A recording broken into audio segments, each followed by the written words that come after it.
Very good morning, everyone. Welcome to today's webinar on UAE e-invoicing. Thank you for taking the time to join us today. My name is Saiko Shimazaki, Senior Manager in Strategic Account in DP World. So before we begin, a few quick housekeeping points. The session will be recorded in webinar mode with all participants on mute. If you have any question during the webinar, please use the chat box for your questions at any time using the Q&A chat box. We will try to address as many as questions possible during and Q&A sessions. If the time doesn't allow us to cover all the questions, we will be sharing an email address where you can reach out to AJMS team. Today's session is delivered in collaboration with AJMS Global. They are a leading tax and business advisory firm in the UAE, specializing in VAT, corporate tax, and UAE e-invoicing. Sessions will be provided by the Dr. Abhishek, the founder and group CEO of AJMS, and Mr. Sangmesh, partner specialized in e-invoicing. So without further ado, we'd like to start with opening remarks by Mr. Hamad El Sayed, Vice President, Customer Care, DP World. Over to you, Hamad. Thank you, Saiko. Good morning to everybody, and thank you for taking the time and joining us today. The UAE is embarking on a substantial evolving transformation, as you might be aware, with the tax that is coming into place. And along with it, there's a lot of substantial regulations that are associated with it, which is an important aspect of the evolving of the country and the business environment. One of these aspects is, of course, e-invoicing, which is kicking in from next year. And it's a very important matter that I think a lot of customers should be aware about it. And that's why we have today collaborated with AHMS, who has significant expertise and knowledge in this matter. And today they'll share with you what are the key aspects that you need to be aware of, how to be prepared for this, and what are the best practices for companies like such as yourself to be best prepared for this regulation as it comes through. With that said, I would like to hand over to our colleagues, Mr. Abhishek and Sangmesh, to take us through this presentation and enlighten us with their visionary and views on how important is this and what do companies need to be doing to prepare better for it. Thank you. Thank you, Mr. Hamad. Good morning, everyone. First of all, we would like to extend our sincere thanks to the JABZA officials, including Mr. Hamad, Ms. Saiko, for their valuable time, support, and the collaboration opportunity they have given us. Their continued support and efforts in driving digital transformation and regulatory excellence is well appreciated, and it helps the community, especially the JABZA licensee holders, a detailed overview about what are the upcoming regulations, especially which may have a significant importance in how they do business in UAE has to be dealt with. We also warmly welcome all our distinguished guests, partners, and participants who have joined us today. Thank you for being part of this webinar and for your interest in today's discussion. Our sole purpose as HMS Group is to make sure that this is insightful and engaging session, and hope these conversations and awareness sessions adds value to your ongoing compliance initiatives, especially from the business transformation perspective and digital transformation perspective in UAE itself. I have been joined by my colleague, partner in charge, Mr. Sangmesh, who is the expert and heading our subsidiary called Momin, which is applied for e-invoicing solution provider under MOF and FTA, and is in the final stages of getting the required accreditation. As AGMS Group, we are present in multiple jurisdictions, but today's session, our focus has been on the agenda. So we'll now jump into the agenda where we will create the key awareness session would comprise of the latest VAT updates, the e-invoicing regulation which has been dealt upon, how you as an organization would be required to implement e-invoicing, and what are the pitfalls you should be aware of. Given our experience, not only in UAE, but in the region, especially Saudi, which has adopted the e-invoicing regulation which has been dealt upon, Okay. There's some voice. Yeah, it's fine now. So Saudi Arabia is one country which is implemented e-invoicing in the GCC region, while globally you would have seen many countries have become active. So we'll take you through that journey also and share experiences of our team, how they implemented in countries like Singapore, Malaysia, India, Saudi Arabia, so on and so forth. So that will help you to understand and make sure you are planning in advance and you're ready for this tectonic shift in how regulatory compliance regime works in UAE, especially from the taxation perspective. Moving ahead, the following slide, which describes it's a very heavy loaded, almost around 90 countries we have tried to input in the last in this slide itself, which has gone ahead and committed that they would be implementing in some form or the entirety of how e-invoicing would be dealt in their country. So certain jurisdictions have adopted, for example, which we will discuss in UAE, as that B2B business transactions will be forming as part of the scope within the e-invoicing regime, what is coming in UAE.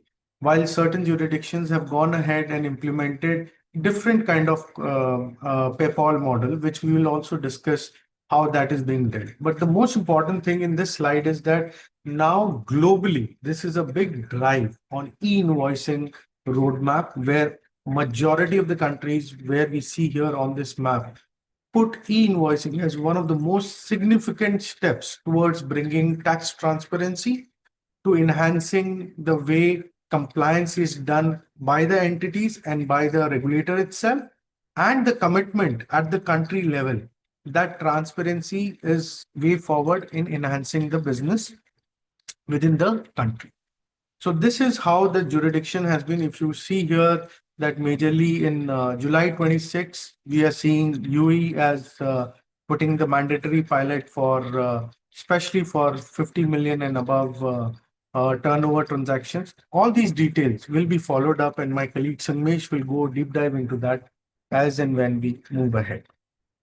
Moving ahead on the next slide, which is summarizing some of the key decisions in recent times for all of you to be aware. And these decisions, how it impacts from the e-invoicing perspective, directly would be dealt with in as part of our presentation. So cabinet decision number 106, which talks about violation, has been one of the recent regulation that has come in, which clearly outlines that how the penalties and administrative penalties would be levied by the regulator if not complied with by the organization. So there is a phased out manner which they have come out. We'll discuss that also in detail in how that would be impacting your business. Where are you falling? Do a self-assessment to make sure that you are in on the right side of the compliance.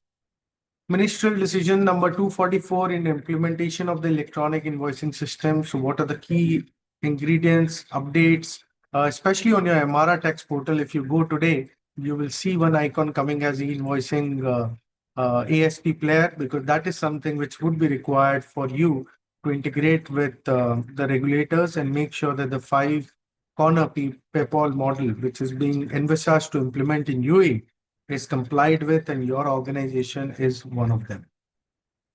Ministerial Decision 243, which actually introduces a very detailed overview about electronic invoicing system and the basics of how it will function within UAE.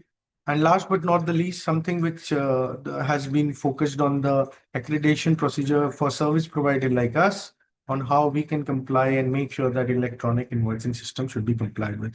One of the things which we have also seen is that the regulators have emphasized on the experience of the service provider, on the previous experience of the service provider as part of their ongoing journey to make sure that you get the best services whoever comes under the accreditation list.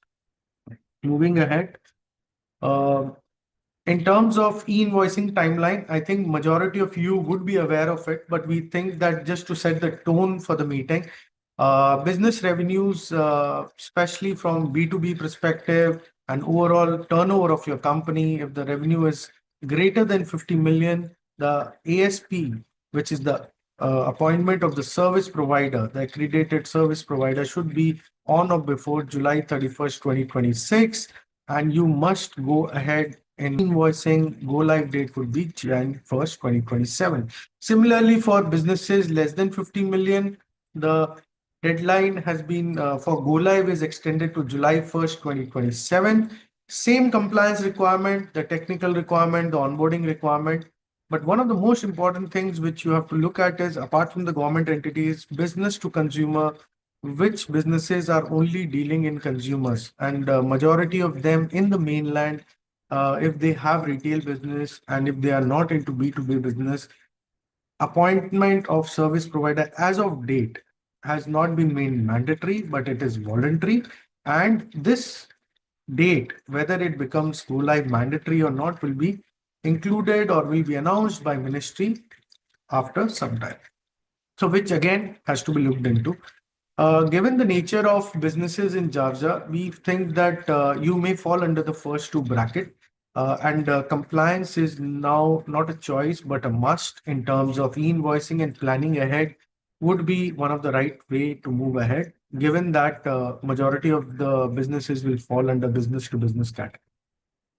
Moving ahead, in terms of the regulatory regime, which we identified, one of the key points which has been highlighted has been the fines and the administrative penalties. Some of them we have drafted and summarized it here for all of you to be aware about, although this is something which should be mindful of the fact that if you don't comply, the regulator have the right to implement these particular fines. So for example, delay in implementing the e-invoicing system, there's a direct penalty of 5,000 dirham per month if the delay, till the delay is happening. If you fail to transmit electronic invoices or credit note within 14 days, as per the requirement of the law, the VAT law also proceeds in similar requirement. Individual 100 dirham per invoice, credit note, all these things up to 5,000 per month maximum would also be levied on this. Similarly, failure to notify of system failure or ASP and so on and so forth, there has been specific administrative penalty. Now, the purpose of this is not to scare everyone, but the purpose of this is to make sure that people who are non-compliant, not businesses like yourself, businesses who wants to comply, businesses who have been compliant throughout in UAE, it is for people who actually on deliberate purpose are non-compliant, and that's where the things is there. And if there are certain things which are important from the implementation perspective is appointment of the ESP, as I mentioned, and integration of your system with the ESP to make sure that if you fall under Jan 1st, 2027 bracket or July 1st, 2027 bracket, you must comply with the requirement to make sure that FTA as well as MOF requirements are met. Moving ahead, in terms of the amendment, I just want to touch base upon this. It's a very unique thing which is coming up again, getting implemented from next year, the effective date, but the amended executive regulations will obviously bring more data accuracy, transparency, audit readiness, and automation. That's the overall objective on how they can strengthen the compliance, how the audit should be risk-based driven and data-centric, and not on the basis of, in much more mature style. Tax invoice requirement, which as I mentioned is digital tax invoices, would be key requirement because that will give the regulators the data in the format in which they can bring out the risk-based audit. Penalties are for people who are not compliant with the regulation. This is very important from your overall journey within UAE and doing businesses in UAE, and enforcement and thereof. So these are things which are very important. Any global regulators or any regional regulators, you would see that these are the cornerstones of principles. This has been implemented multiple times in different jurisdiction, different sector, and given the tax landscape is evolving in the country, these are certain important parameters which the regulators has to ensure before they move ahead in terms of making sure that the data transparency, digital reporting, and audit readiness and automation is in place going forward. Moving ahead. So again, just a slide where if your supplier is non-compliant, your VAT refund is at risk. This is just a statement which is also important because at the end of the day, what happens is that FTA can block your VAT refund if your supplier is involved in potential evasion or anything which is there and under investigation. This applies even if you did everything right as a buyer, but because the case or the situation is that the investigation is going on, it has to be dealt with. It is very important that input VAT, if denied, has to be, obviously you will have the provisions to appeal and other things, but if FTA believed you should have known, they have all the right to deny. Now, who is impacted? Obviously, impacted businesses would be industries, complex supply chains, wherever the pricing pressures are in terms of, for example, construction, trading, engineer. It is not an exhaustive list, but it is just a replica of what and how, even after being compliant, you have to make sure that the entire players in the ecosystem who you deal with are also in compliance, and you have to make sure that when you file your returns, it is in line with the regulatory requirements of UAE. Moving ahead. So these new penalties regimes, which are more, I would say, taxpayer friendly, lower penalties and other things will be implemented. Go live effective date, what we call is April 2026. But in terms of businesses, they are expected to be more, recognized. So supplier information, supplier know your supplier becomes quite important for you, that who you are dealing with, long-term suppliers. Make sure your processes are strong when you deal with different suppliers. And if you identify any weak controls, you should make sure that you take necessary action with regards to making sure your records are updated, making sure you have valid TRNs or of your suppliers and things, so on and so forth.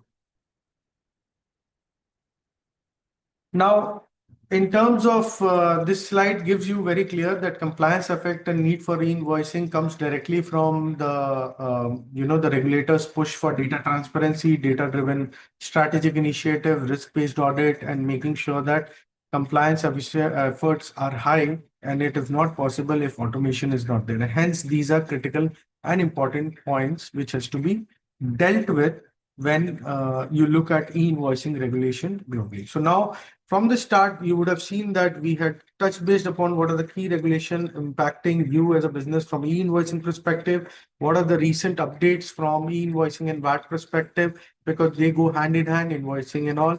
And third is how this impacts your business if you're not ready in terms of administrative penalties and all. With this thing in mind, let's going ahead. We will jump into how e-invoicing, how it works, what is the effectiveness, what it should be done, what is the difference between a digital and a e-invoice, how it is different from a PDF to a structured database, how the structured database and the information within this would be required, would be touch based upon my colleague Sangmesh, and I will give the floor to him. Sangmesh, over to you. Thank you, Mr. Abhishek. Hello, everyone. Good morning. Uh, uh, we recently had a conversation with some of the early customers, and while we were speaking to them, they said we are generating e-invoices since very long time. And then we asked them, how is it possible that you're doing that? And they say we are generating PDFs. So here we want to emphasize that PDF, while in earlier terminologies in past was considered to be an electronic invoice, today electronic invoice is that document which is structured, is coded in a way where the authorities system can read it, right? So if somebody says they're already doing e-invoicing today in UAE, it's kind of misnomer. Uh, the regulation will push every business to transmit an e-invoice electronically in a coded format to the tax authority systems. So it's more between system to system talking and not just transmitting a PDF over an email, right?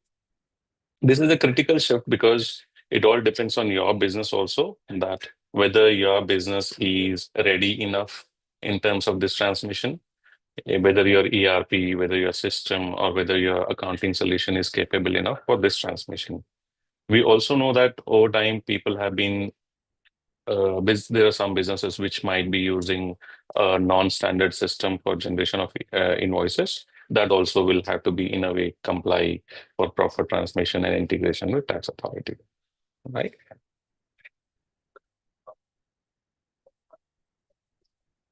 Right. Why we should care about e-invoicing, as Mr. Abhishek highlighted, as of today, there are more than 90 countries which are implementing e-invoicing in certain formats.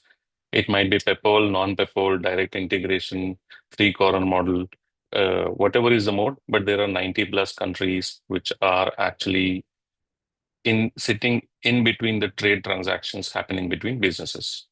It might be within the borders, across the borders, but authorities are in some way implementing this e-invoicing and capturing this information of trade, what's happening between businesses. Right. Going forward, I'll put specific focus on e-invoicing in UAE.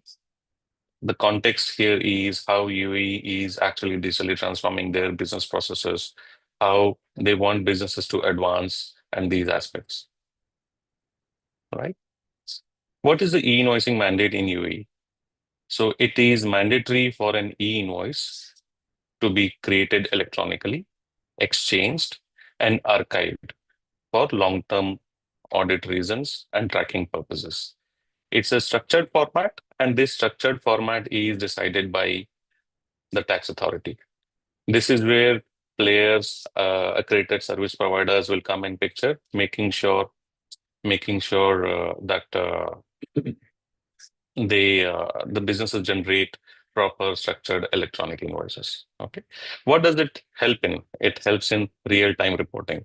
So, for example, in Saudi Arabia, an electronic invoice gets transmitted to the tax authority and gets cleared, approved within 1 second. Right. So there is a digital way of reporting, getting that cleared, approved, so that the compliance is always on and transparency is there across the transaction. Okay. Yeah. Re-emphasizing on the timelines, I hope the team has well understood this already and captured. Mr. Abhishek also touched base upon this earlier in previous slides. I'll just pass this through. Right. Um, um, um, Information on this slide speaks about the kind of e-invoicing model which UAE authorities are implementing, right? There is a PEPAL framework. Now, different countries implement different framework of PEPAL, right? For example, there are 4-corner models and the recent one is 5-corner model. Here, a lot of emphasis and a lot of importance has already been given on this diagram recently in UAE. Here, it speaks about you being a business has to act as supplier in corner 1 and as buyer in corner 4. While you appoint your ASP will be transmitting and receiving documents from your suppliers and transmitting your documents to your buyers across this framework. So the corner 1 and corner 4 are unstructured, non-standard format. So in some countries, it is allowed that you can upload your PDF generated from your existing system, get the data extracted from it, transform it into PEPAL standardized information, and then transmit to tax authority, right? This is allowed in some countries. Whereas here, it is emphasized that there has to be integration between the source system as well as the ASP, which will be transforming your data and then transmitting it to the tax authority. In parallel, a copy is also sent to the buyer, and buyer's tax data is also received from the tax authority, where tax authority will correlate this data and make sure the transactions are in line with buy and sell side of the process, right? Right. Okay. I'll speak more about so far we have discussed what are the regulations, how the change is coming, how as a business you should be aware that this is there in the UAE context. Now it's all about, we will emphasize certain aspects on making sure you prepare your business and prepare for this compliance. There might be slight assumption that we have a lot of time available for this implementation of this adoption. But please understand, depending on the scale of your business, this sometime may look too much of time, but very soon you will realize that there is no enough time to implement this, right? So what we emphasize on you making sure your business is ready today so that the transformation into this e-invoicing journey is easy for you tomorrow. All right. While you do this, while you go live with your e-invoicing implementation, you will achieve various aspects related to your business, which will ensure your business is more transparent, more efficient, friction-free, and continuously, well integrated with your business partners. So you achieve proper compliance by carrying out this project, carrying on e-invoicing with you, by exchanging transactions in real time with the tax authority and your business partners. You achieve high operational efficiency. While you transmit this data, the data is highly accurate because until unless the data is accurate enough, it cannot be transmitted over the network, right? And overall, this leads for your system, your processes, your business to be more competitively aligned in the market, as well as if you see UE as a whole, the whole market will be competitively more efficient and business transactions here will happen with much more ease.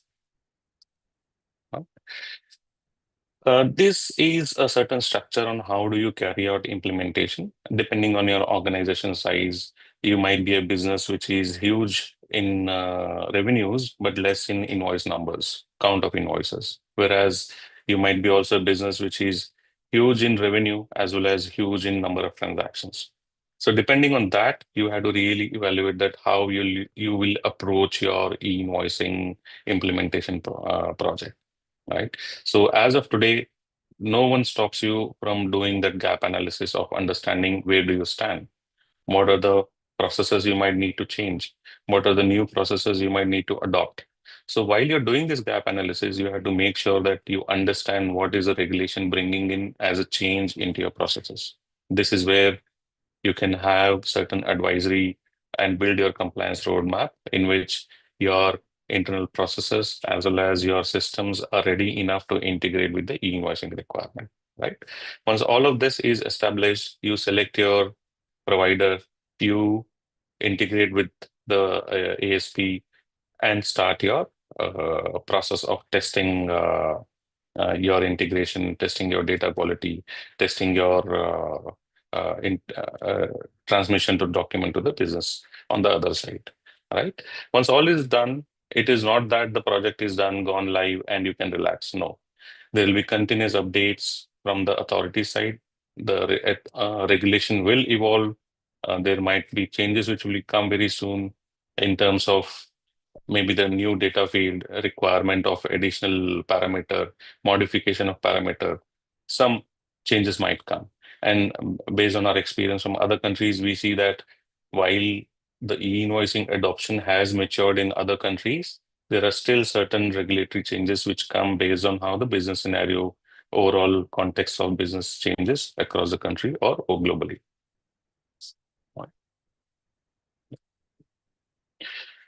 Right.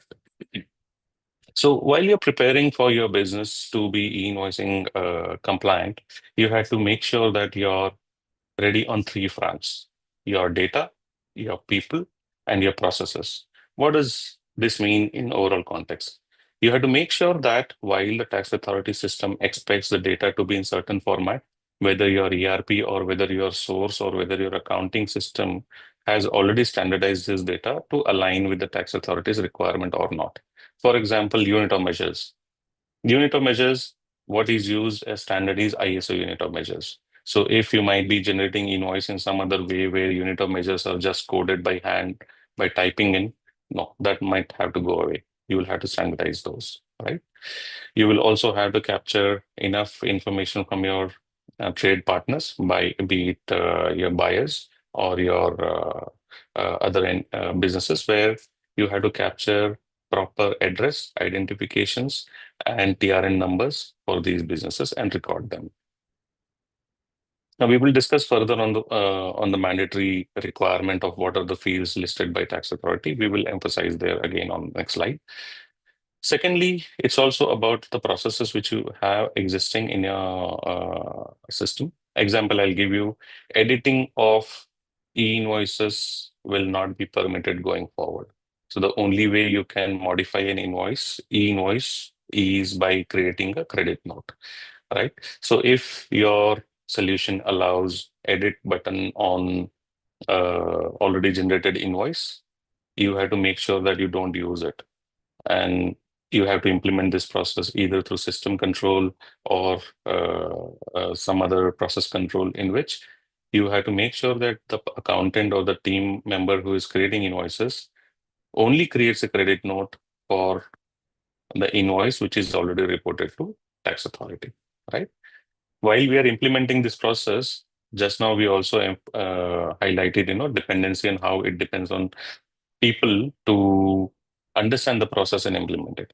So let us understand it this way. While the VAT regulation, while the e-invoicing regulation is in place in the country, it is the last person in the process chain who will be an accountant or a person who will be creating or generating and receiving invoices should be aware what the regulation speaks of.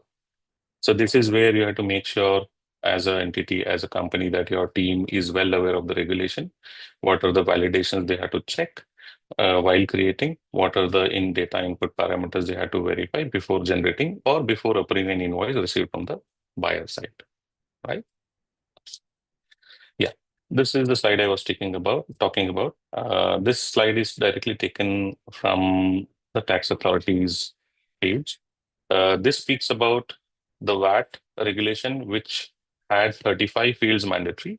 And because of e-invoicing regulation, another 15 highlighted fields are made mandatory as per UAE PIN format.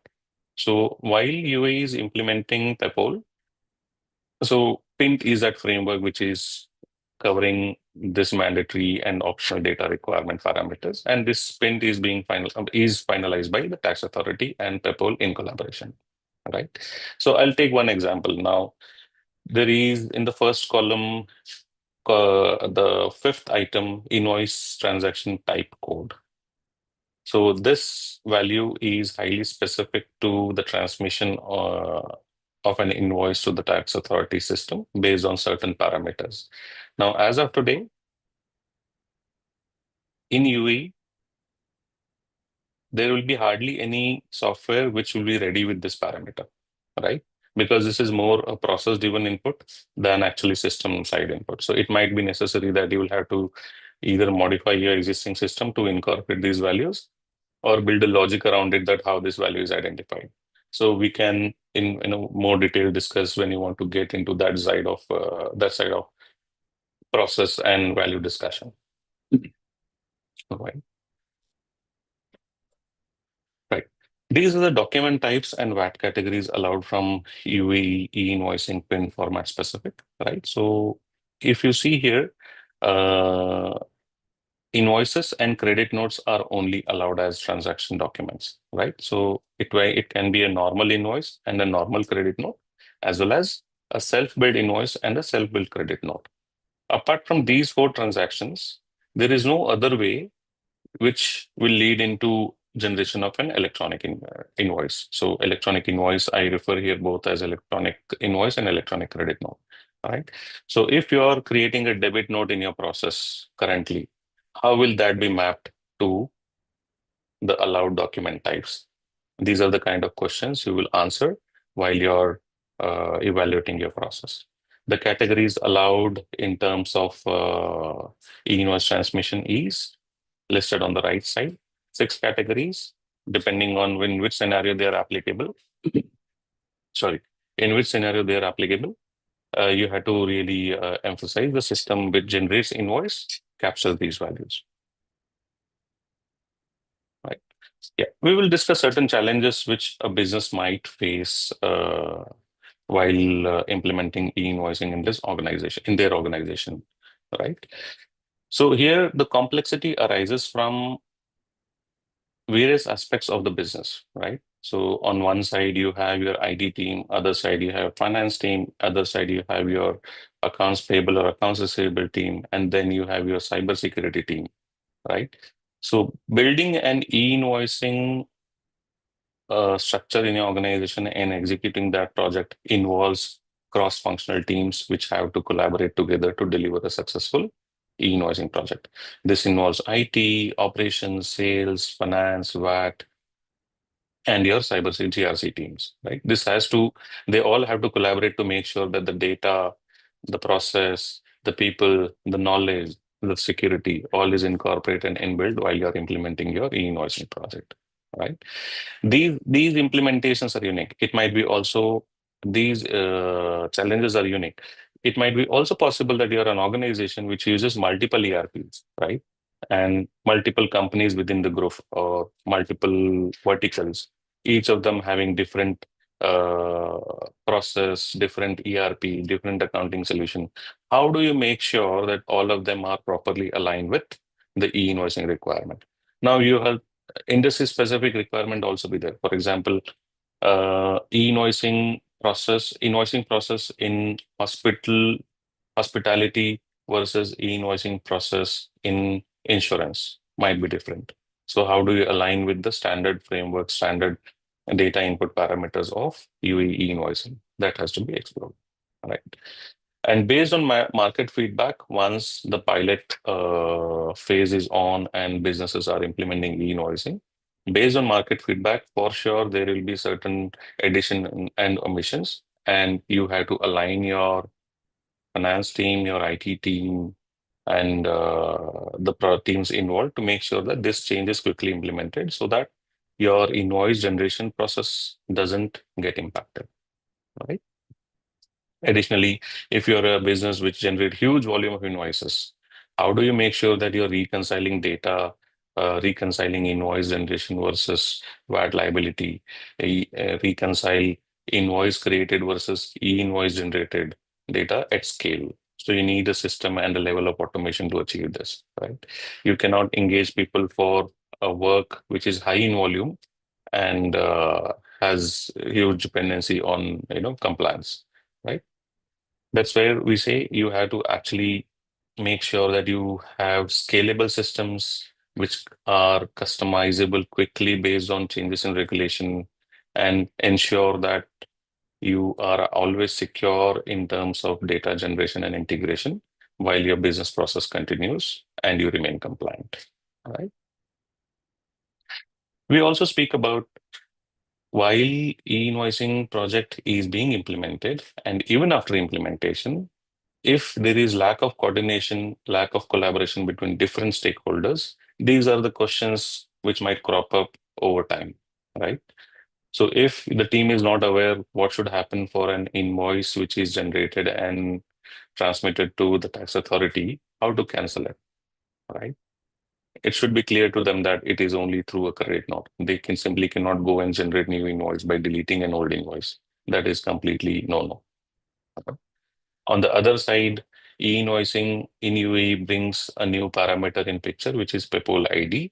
Each business will have their own PEPOL ID for document transmission over the network, right?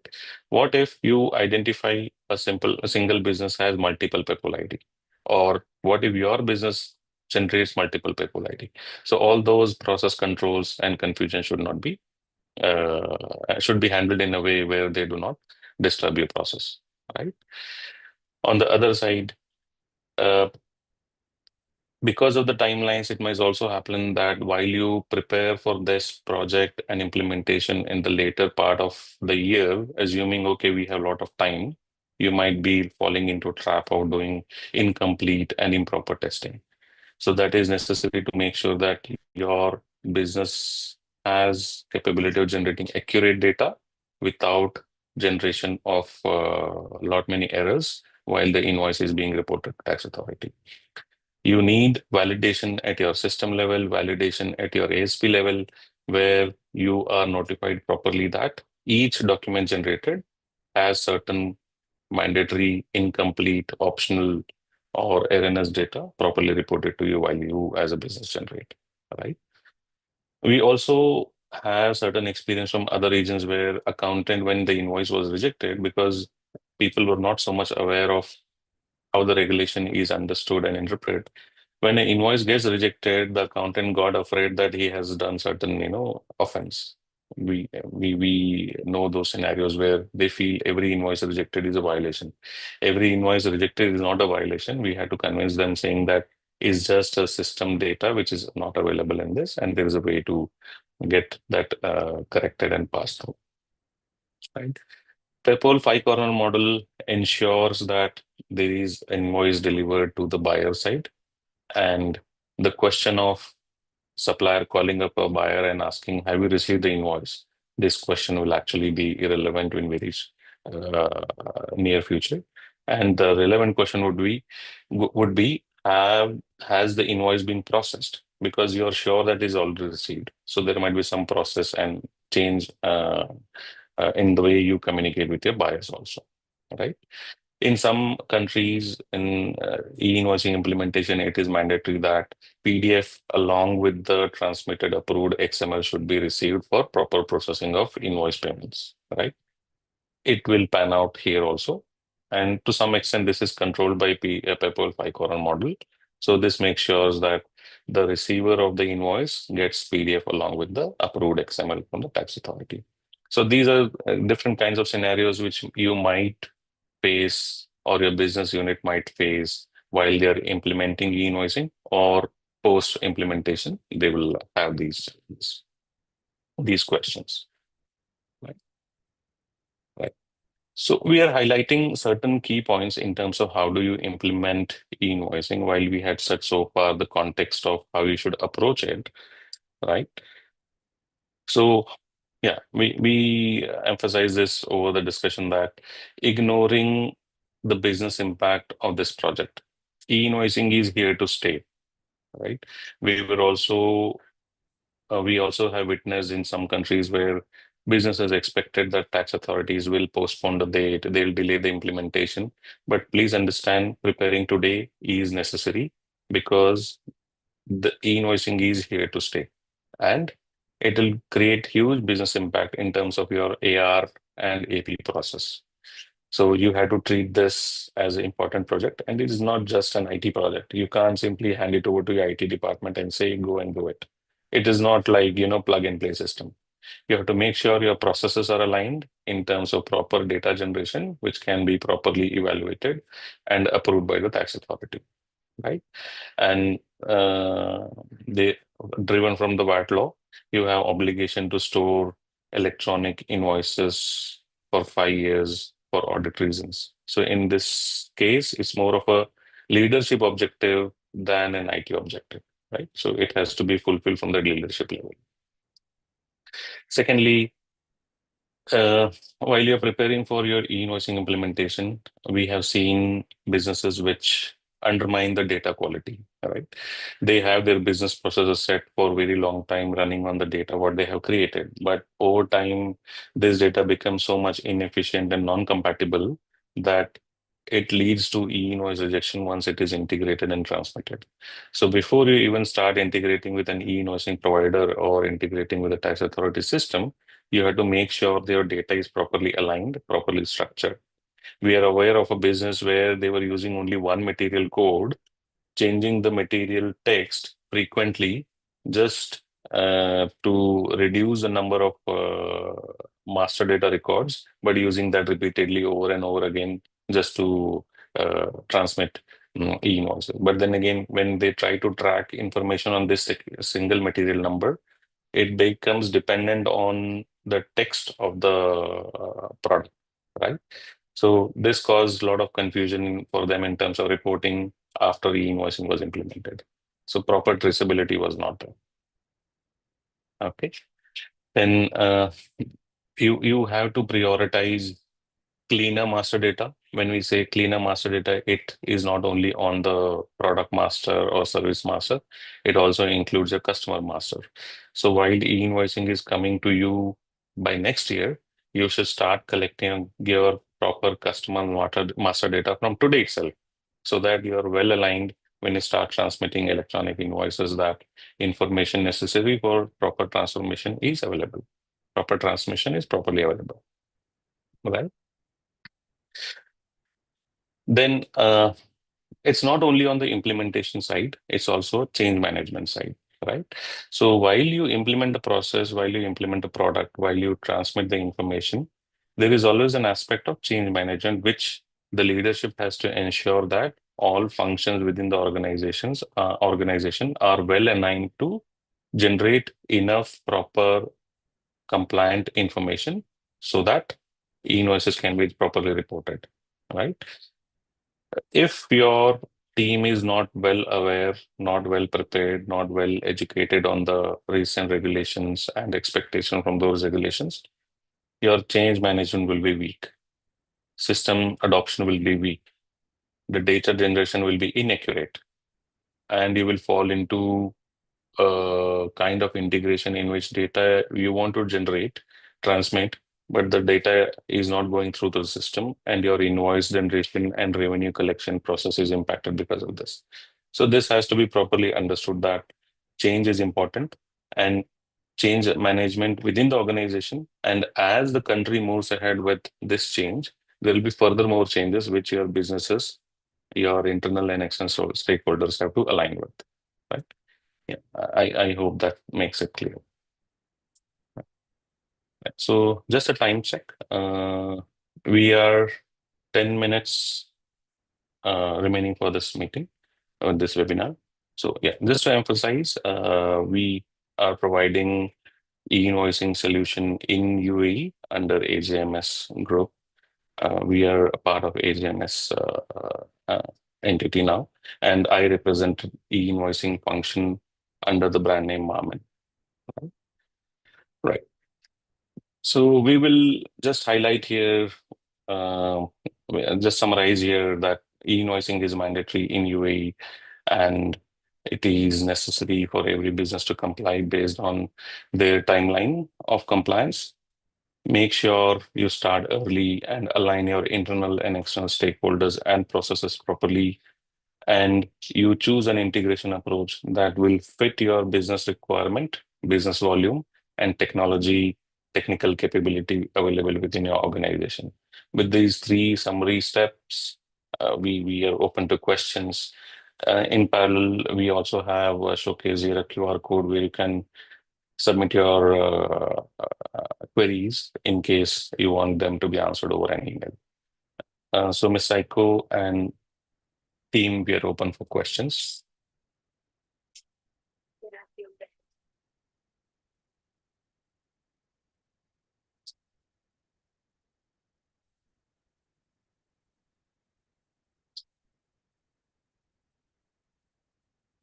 Yeah. So Thank you very much, Sangmesh. I yeah, see questions coming in a Q&A box. Would you like to address these? yeah, I'll just stop sharing my screen and start addressing them if that is okay. Sure. Yeah.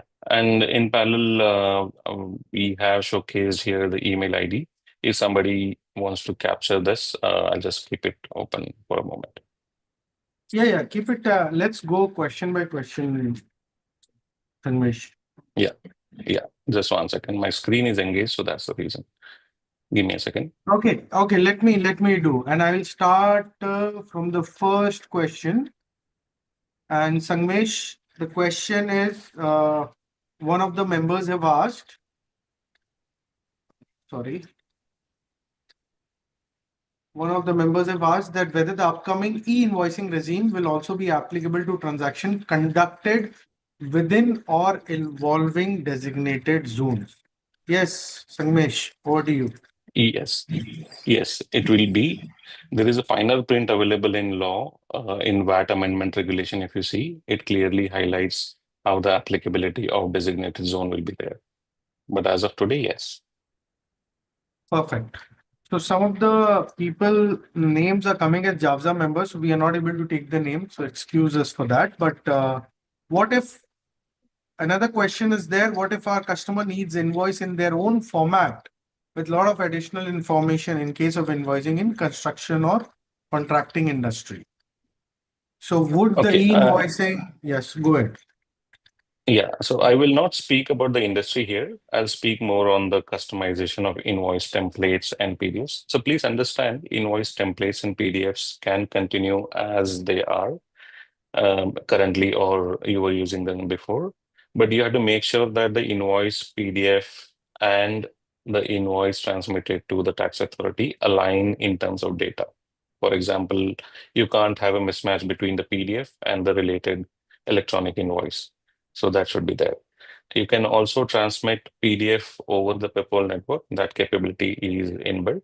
So you don't have to change your PDF formats. Sanmesh, I think it would be once again great for everybody to recap that particular slide, the minimum level of information that would be required for Yeah, everybody to comply with. Just if you can touch base for a minute on that also, that it covers the entire 360-degree angle on the, yeah, here. sure.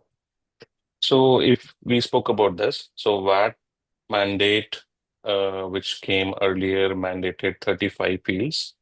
In addition to that, there are another 15 fields which should be part of the electronic invoice.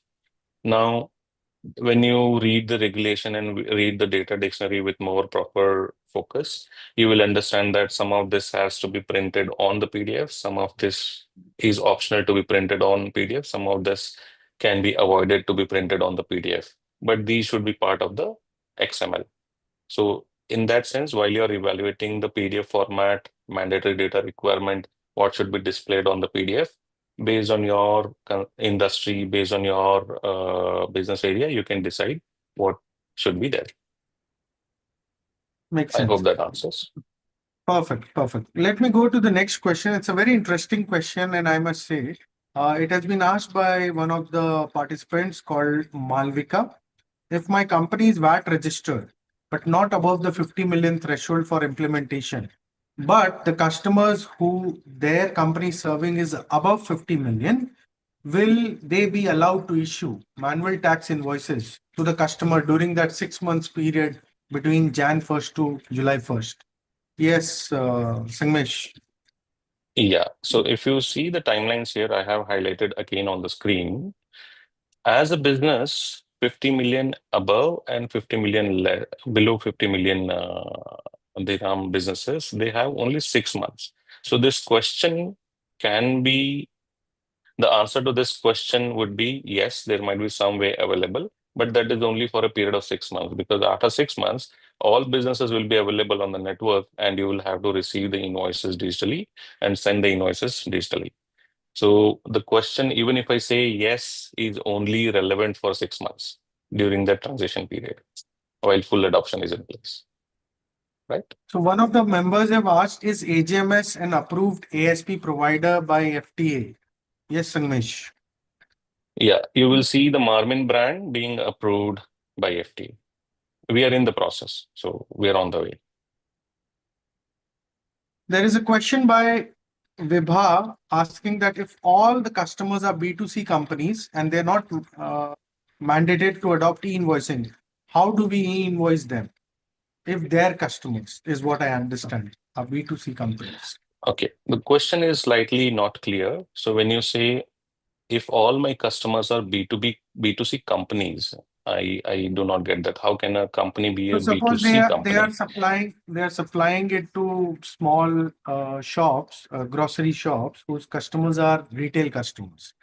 So if they are supplying to these customers and these retailers or whatever you call grocery shop owners are not registered Yeah, because of so supplying to B2C. So how they will deal with absolutely. this? So, How the 5 people on a model will be implemented? Yeah.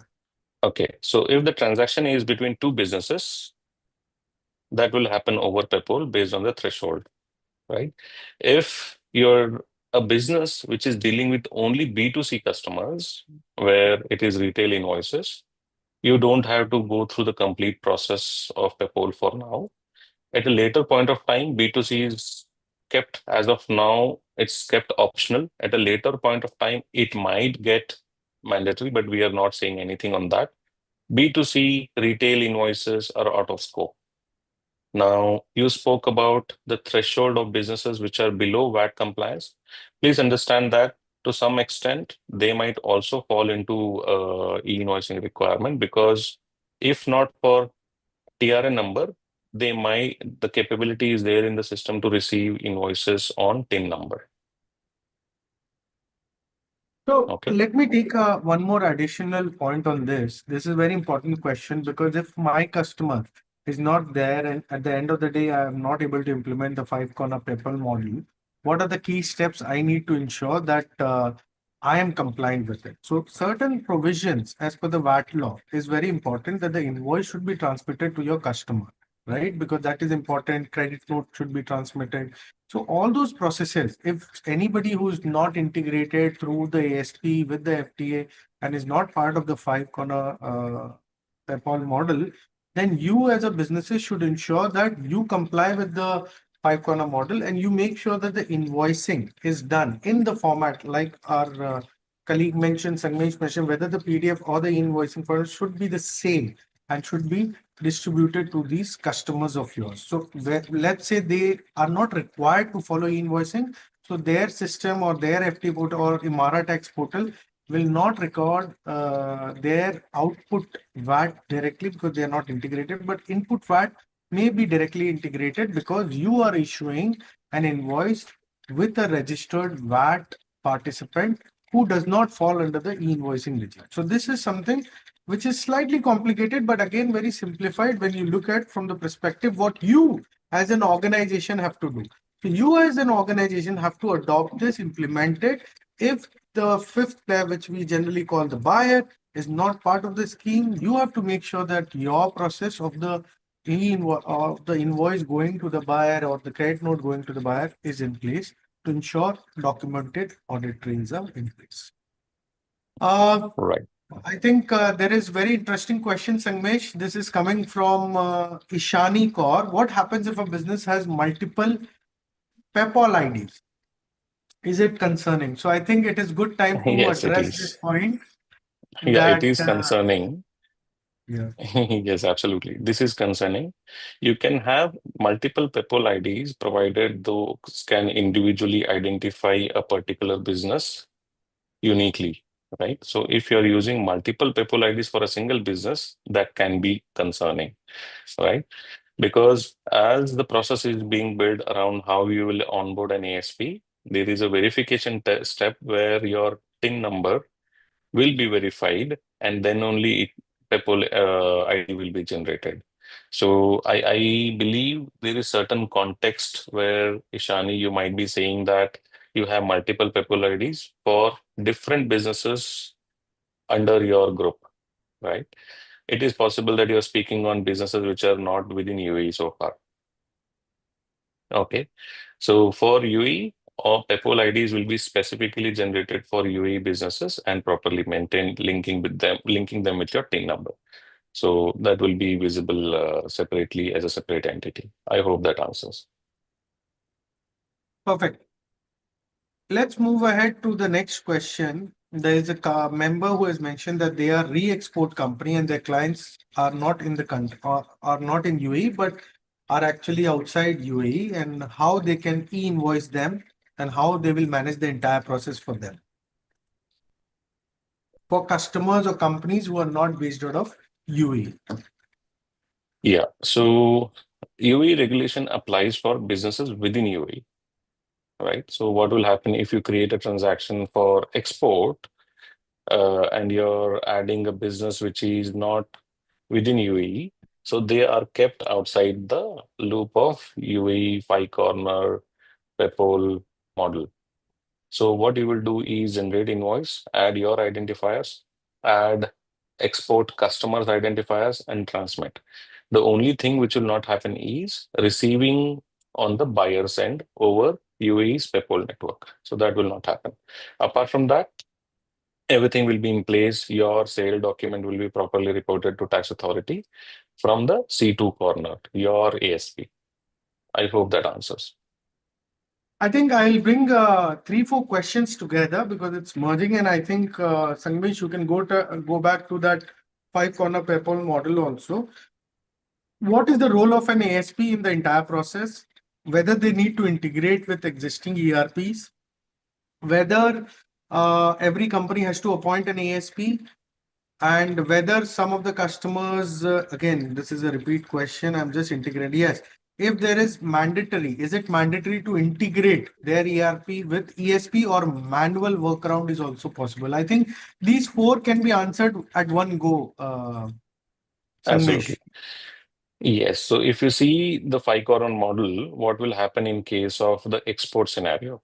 So in export scenario, you do not have the PEPOL identifier or the recipient ID for your export customer, right? So in that case, the transmission will happen only over corner 1 to corner 2, corner 2 to corner 5, right? Other two corners, corner 3 and corner 4 will be ignored by the system, okay? If there is no PEPOL identifier for the recipient. The regulation applies for businesses within UAE. So there is no way this regulation can be enforced on your customer who is not within UAE, right? That's the reason there will be default values through which this transmission will happen, right? Secondly, let me go to the other point. What is the role of ASP? Can you integrate on your own? Okay, so ASPs are being verified and listed by the FTA and Ministry of Finance. They collaborate together to bring this list up. The reason is there is a certain way in which a business has to onboard over MRR tax and identify their ASP and then start transmitting. At a particular point of time, you can only work with one ASP. You cannot have multiple ASPs for same business, right? Is it possible or is it necessary to integrate ERP? It is necessary to integrate ERP because integration at corner 1 will be from your system only. Okay, the corner 1 stands as your ERP. Depending on whether it is high volume or low volume, you can still decide if your ASP can provide this feature inbuilt, in which you simply upload the invoice data and get that transmitted over to corner 5, the tax authority and the buyer. Right? Those both the capabilities are available in market. It is how you want to consider integrating your ERP and then transmit the data. Or what you can do is if your ERP can generate a structured data into an Excel or a CSV file, that can also be used to generate electronic invoices by the ASP and then transmit it to the further parties. So both these options are available. It depends on whether you're creating one invoice in a month or 100,000 invoices in a month. So it depends on the volume you pick up in your business. Mr. Abhishek, did I miss anything? I think you have covered absolutely right, the manual part and everything. So I think four questions we answered there. Let's go quickly. One of the questions which is there is reverse charge mechanism. This is a very interesting point. And Ramadan Wafi, thank you for the question, because this is something very important, that how does it apply on the entire process if reverse charge mechanism, how it works, especially in gold diamond industry where they come from, and how do they apply the sale fixing and purchasing fixing invoicing in VAT return format when these things come up. So it's more focused towards an industry specific issues, and but the reverse charge mechanism is from the entire perspective we can look at. Yes. I would leave this response to you, Mr. Abhishek, because I'm Okay. there is a new update which has come on RCM, which I'm still have to go through. So I'll reserve my comments there for now. No. I think this is a very interesting topic, reverse charge mechanism, how it will be implemented, because there would be a if it is services or if it is goods, depending on that, there would be an input and output VAT which would be claimed. And this interesting perspective becomes more interesting if you talk about a specific sector where the pricing is not at the time of delivery. I mean, the pricing is fixed, pre-advanced also, sometimes at the time of delivery, and sometimes it's dealt in a different format. So our recommendation generally, given the new regulation and everything comes into the picture, is that when you do a detailed gap assessment, you have to identify these transactions where you are importing your goods or importing your services and how that gets implemented, especially in the services side, because there is an input and there is no cash flow impact on you. So your system, your ASP should be able to generate that entry. Obviously, once you identify those things from your ERP system, as you have been currently doing, should be automatically doing it for you. So given this particular thing which has to be dealt with from the overall e-invoicing implementation perspective, it is very important that when you select an ESP, he understands the context. The criteria which works here doesn't work in Saudi or Singapore or Malaysia or India. It is completely different. So it is very important when you select your ESP, they have the requisite knowledge in place to implement for you, be it on the specific sector, be it on the specific industry, on how RCM would impact your overall e-invoicing implementation. So I've tried to give an answer which can be much simpler, but from the regulatory perspective, there are things which you have to deep dive, you have to understand, and looking at one aspect would not be that sufficient. There are multiple factors, multiple aspects you have to look into in terms of that. Okay, moving Apologies ahead. for interrupting, Mr. Abhishek. Yeah. The time has come. Yes. I Yes. see a lot of interactions and a lot of questions. Indeed, everybody is appreciated. But we will stop. We will need to stop here. The rest of the questions, the webinar is recorded. The rest of the questions can be addressed through email of AJMS directly. We will be also sharing the presentations after the event. Thank you very much again, Dr. Abhishek and Mr. Sangmesh for your valuable insight. And thank you very much for our participant for your active participations and engagement as well. On behalf of Jabal Ali Free Zone, we would like to thank AJMS Group for collaborating with us and for sharing their expertise with our customer community. So if you have any questions, further questions, here you have the email address of the AJMS. We will be also sending out, along with the presentation copy, to keep this dialogue open. So this concludes today's webinar. We thank you all for the participation. Thank you very much. Thank you. Thanks, everyone. Thank you. Thank you, everyone. Thank you. Thank you.